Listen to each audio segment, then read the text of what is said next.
Hey, comment allez-vous les amis? Moi ça va très bien, regardez où je suis.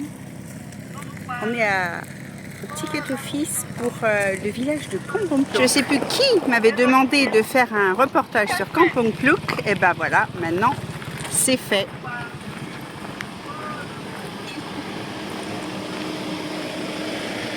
Le Tonlé Sap a la taille d'une mer intérieure et peut-être d'ailleurs très dangereux parce que le courant s'inverse 2 fois par an. D'un côté, vous avez la fonte des neiges de l'Himalaya qui arrive par le Mékong qui remplit le Tonlé Sap. Et lorsque la saison des pluies commence, la saison des pluies fait qu'elle inverse le courant et l'eau repart vers le Mékong. Donc c'est une mer très dangereuse à naviguer à certaines périodes. Donc c'est un de ces bateaux qu'on va prendre. Donc en général, les tuk-tuk vous arrêtent ici, à moins que vous ayez pris un tour en bus ou en voiture. Et il faut passer par le ticket control derrière. On a une tuk-tuk femme, une capitaine femme, et nous sommes 3 nénettes aujourd'hui. Ben voilà, nickel, 3 power.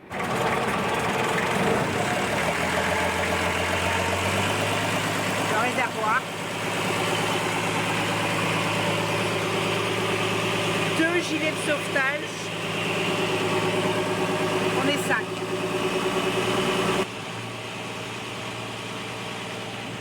Là, nous sommes en début décembre, donc le niveau de l'eau est encore très élevé étant donné que nous sommes juste à la fin de la saison des pluies. Donc, vous n'avez pas l'impression que les pilotis sont si hauts, mais si vous venez en saison sèche, vous aurez l'impression qu'ils font 15 mètres de haut et c'est beaucoup plus impressionnant. Toutes les saisons sont bonnes et intéressantes pour visiter les villages flottants. Faites juste attention en saison des pluies de ne pas tomber sur une journée où il y a des pluies diluviennes parce que ça sera un petit peu dangereux en bateau. Mais autrement, si c'est juste une pluie normale de fin d'après-midi, aucun risque.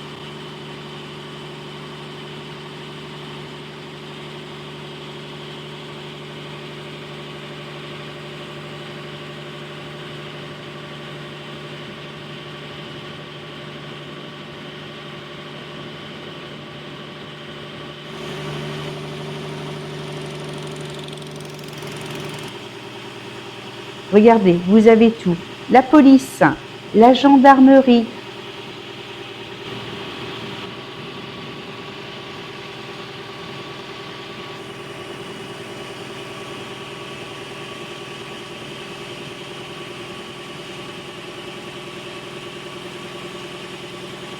Sans pour autant oublier l'hôpital.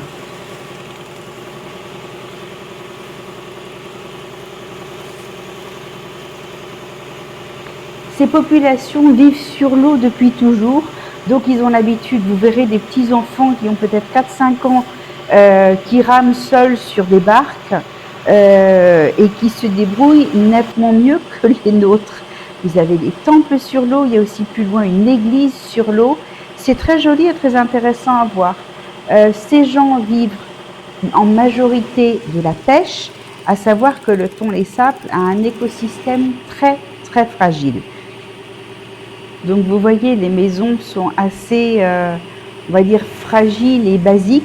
Elles sont régulièrement détruites quand il y a un coup de vent très fort, quand il y a une pluie assez forte. Ils ont souvent des problèmes et malgré tout, ils restent là parce que c'est leur village, c'est leur racine, ils n'ont pas envie d'aller habiter ailleurs et ils sont très heureux comme ça. Certains, les plus chanceux, partent travailler en moto en ville tous les jours et les autres restent au village. Les enfants vont à l'école au village.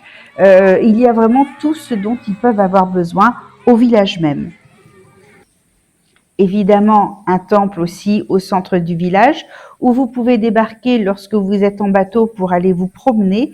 Il y a juste la rue centrale où vous pouvez marcher. Le reste, tout se fait en barque.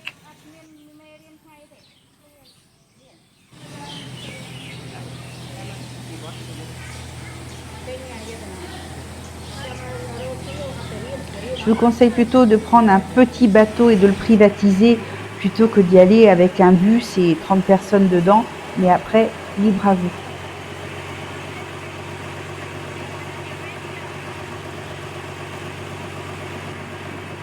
Il faut compter environ 2 à 3 heures d'excursion une fois qu'on est sur place. Et de Siem Reap, ça se trouve à peu près 45 minutes de route. Peut-être un peu plus rapide si vous êtes en voiture, mais nous, on était en tuk-tuk. Ce que vous pouvez faire, c'est soit aller l'après-midi à Kampong Pluk et faire le coucher de soleil sur Tonlé Sap et revenir la nuit, ou alors vous faites comme nous, vous y allez le matin, vous prenez un pique-nique et vous passez la majeure partie de la journée ici, et sur le retour, vous allez vous promener en campagne. C'est aussi très joli et très charmant.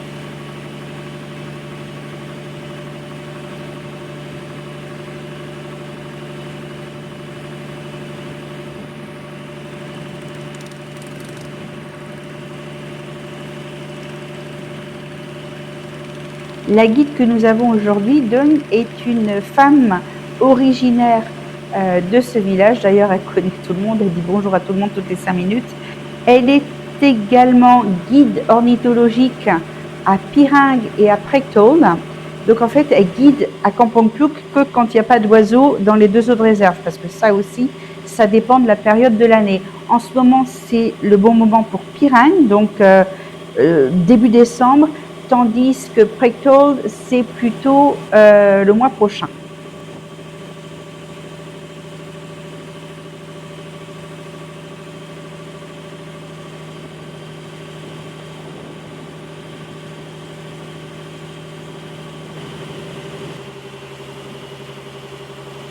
Vous pouvez vous arrêter dans ces restaurants juste avant le Tonlé Sap.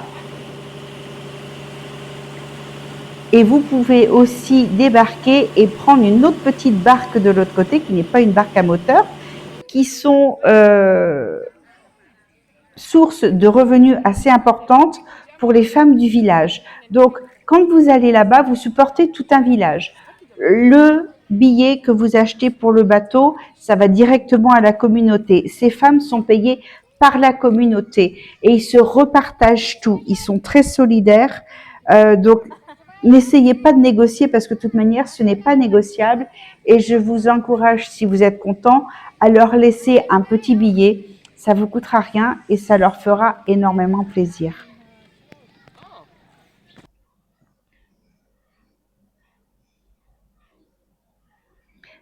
C'est ce qu'on appelle la forêt inondée. Donc là aussi, ça change en été et en hiver.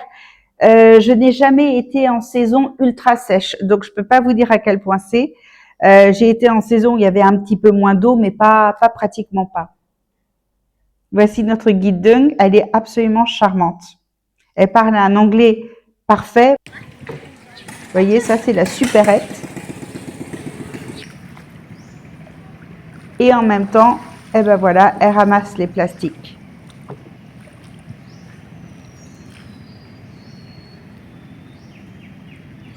Les enfants nagent. Alors, j'ai rarement vu des enfants aussi heureux que dans ces villages flottants, parce que ils passent leur temps à s'amuser, à jouer. Ils ont franchement une belle vie. Même si les conditions d'hygiène sont plutôt alarmantes, vous imaginez bien que les eaux grises et noires de ces maisons vont forcément directement dans la rivière et dans le Tonlé Sap après.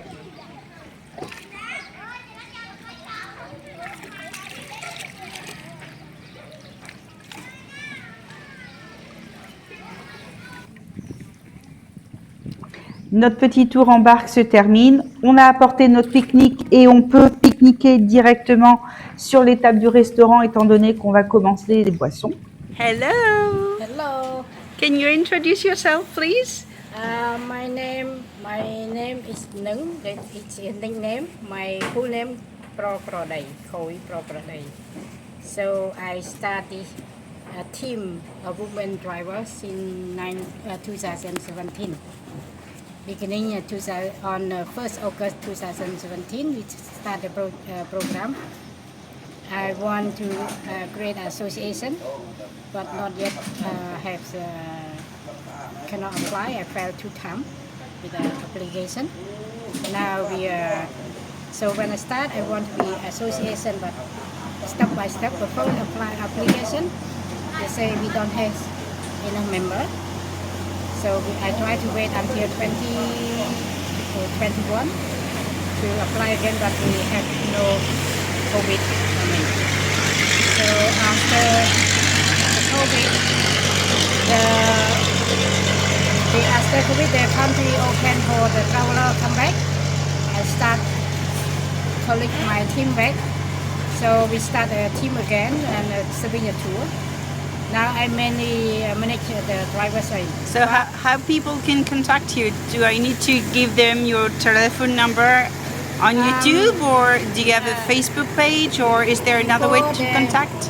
When I start the group, I create a Facebook page, which people can find me on Facebook page, mainly booking, and later on WhatsApp or email. But last year on October, my Facebook is hacking, so lost my page. But now I have new page and new website. So what is the name on Facebook? Straight driver now.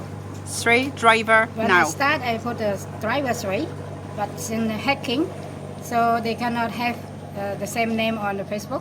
So I swap Straight Driver Cambodia. Okay, good. And they can find me, and then we have website too.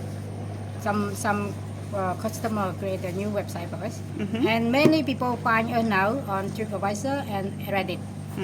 Good. Yeah. So you guide in Kampong Pluk? I'm a eco guide.